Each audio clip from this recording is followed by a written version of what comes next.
Do you want to build titles that look professional and match your exact style?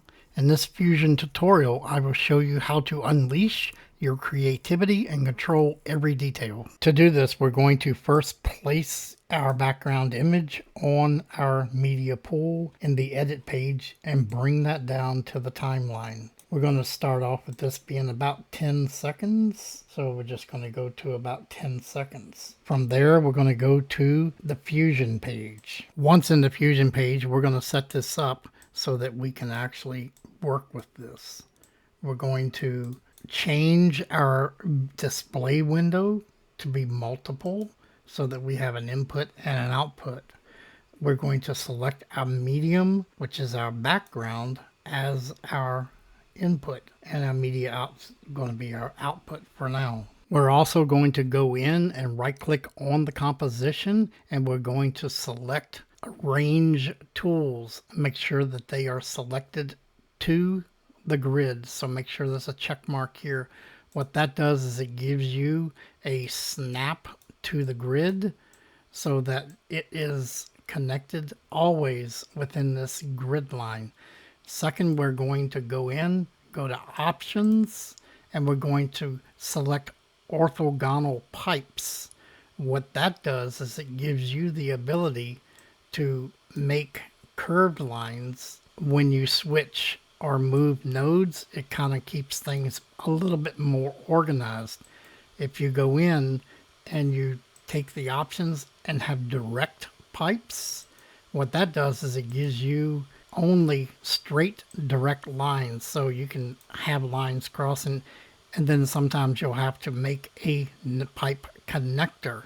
So the best way to do that is just to right click and make sure that you have your orthogonal pipes selected, and that way you have your straight lines in there, and it makes it a little bit easier and tidier. Now within this composition, we are going to drop in a text plus node, and we're also going to drop in a merge node. We're going to put the merge node in between the medium and the output. Where it goes in, as you can see, the lines will automatically change colors. That means it's on the line and it will be active.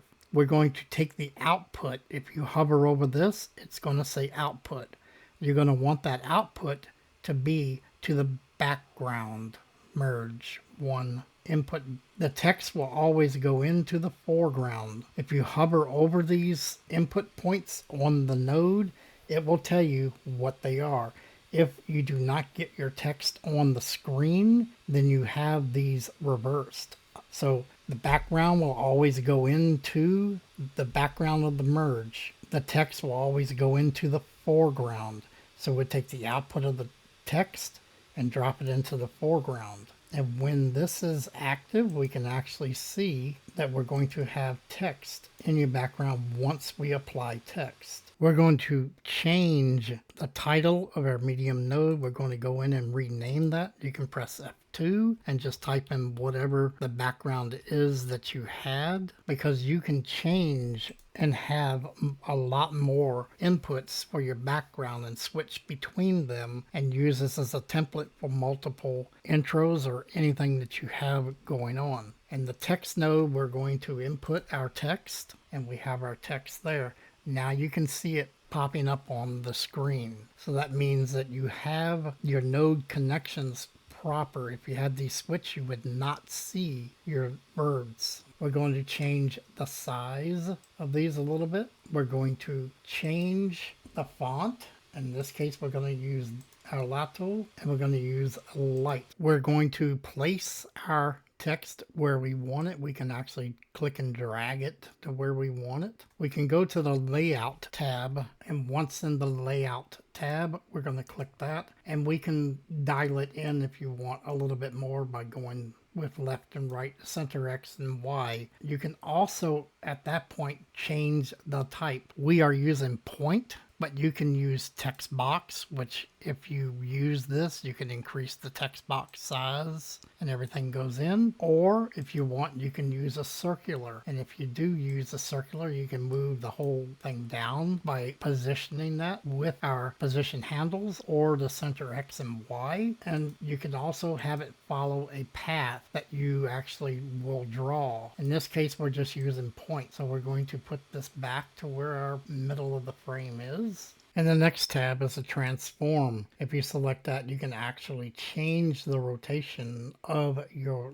letters and words by dragging that, and the white dot will reposition it to original. You can shift it left, right, skew it in the Y position. In the Z, you can do the same thing. It'll just take and rotate the words in any form. Remember, the white dot is a reset, so click on that to reset it. Then you can do pivot, shear, and size from there. That is what all the transform will do for you in this point. With the transform words, you can actually change individual words and shift them as such. You can also go to lines, and then you can angle lines if you want to have them angle in any direction that you would want. Remember, the white is a reset. The shading tab is used to control the look of your text. There are 8 definable shading elements for fill colors, borders, border outlines, and clicking that number will select which element you are going to make further adjustments to. Number 1 by default is just a white fill style.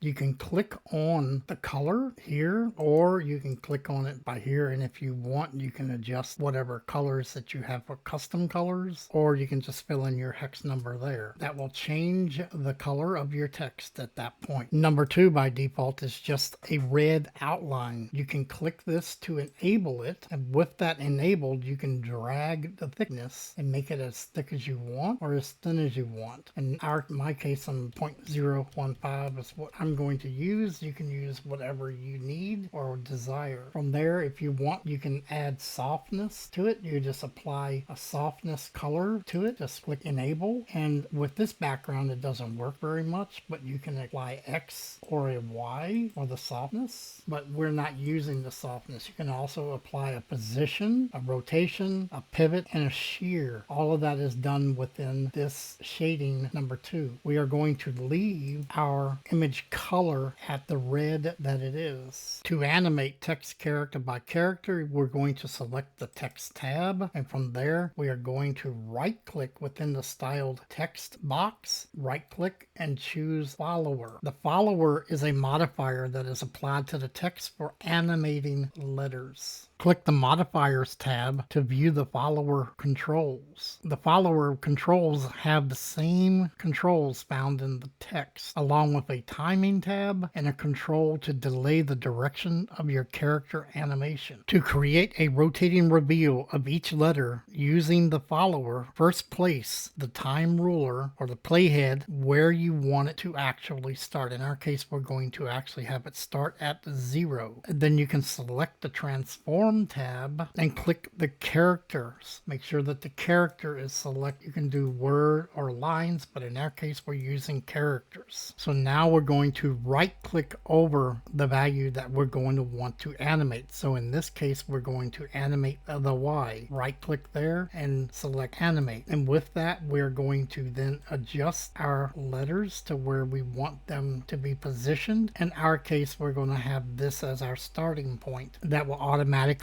create a keyframe. Now we are going to move our playhead to our end point where we want the letters to be fully revealed. And in that case, we're going to now just click the center to reset it, and that will again automatically create a keyframe. When you play this through, you will see that it will actually reveal the numbers or the letters as it goes. In the timing tab, we can adjust how the animation ripples through our sentence. frames. Setting a value of about 5 will give us an animation of 5 frames per character. The order menu will give us the direction that the letters and words will reveal itself. It will go left to right, right to left, inside out, whatever. We are going to use completely random at this point. Just a word of caution that with our delay set to 5 and our timeline set to 10 seconds, that is a maximum of 240 frames. So if your timeline delay exceeds too much, you're going to run out of timeline, and yet all the letters and or words have not revealed themselves. So you will have to make this a little faster. So you might want to have to play around with this to the size of your timeline. You can either decrease the delay or you can increase the timeline if you are running into that situation. Also, you are not limited to just one control. You can animate additional controls by selecting the control in the follower. So go to shading, then go down to opacity, because we're just going to want to get rid of this at the beginning. So right click, animate. Make sure that your playhead is at the beginning and the opacity is all the way turned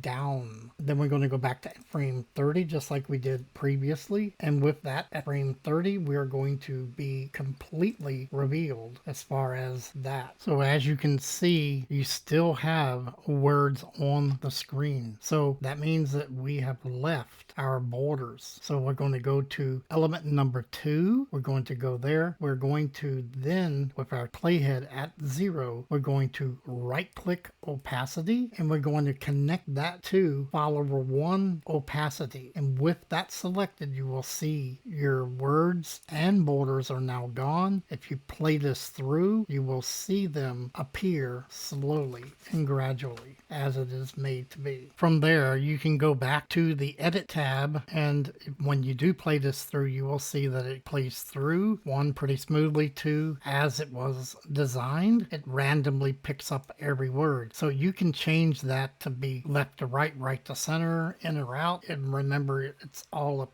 to you. If you're finding you're having a hard time with playback, you can actually go in and hit on playback and you can do proxy handling. You can turn on preferred proxies, go back to playback, go to timeline playback resolution, either full, half, or 1/4. In my case, I've selected 1/4. And then you go back to playback again and select render cache, either none, smart, or user. In my case, I use smart. And the reason I do all that is to help make the rendering a little bit more smoother. You can try that out. And if you like this, give us a thumbs up and see you next time.